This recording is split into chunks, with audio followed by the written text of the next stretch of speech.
Hey, so today's random thought, not really random. They're never really random for me because I'm usually working on something or just to have experienced something and I want to share that experience with you.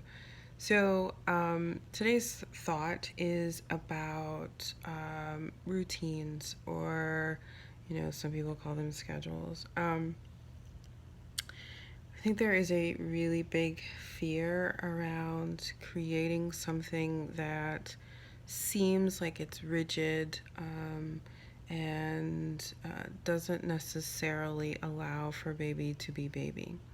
Um, but that's, I found that that's not the case. I use routines and schedule to help baby. And what I mean by that is, as adults, we look at our watches, we look at our phones, we look at the clocks on the wall. We are able to assess, we know what time it is. For babies, toddlers, and even, some school age children, they can't tell time. They can't look at a clock and say, oh, it's 12 o'clock, it's time for lunch. What they can do, or what helps them to be able to know what the next step is to have a routine or a schedule.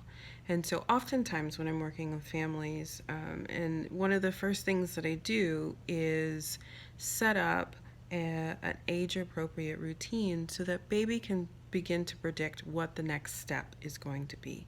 So they know, they can tell time what's happening next. And it often creates or allows for them to be able to then be more comfortable with what's happening. Then we can really kind of work on whatever the sleep issues are that they have.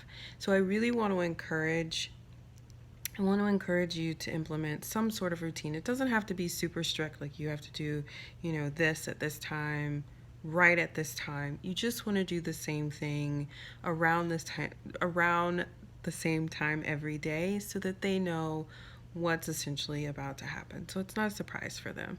So, like I said, I wanted to encourage you all to consider implementing a schedule so that baby knows what's happening. And it's really half of the battle when you're looking at, sleep training. So I hope that is helpful, and I will see you all soon.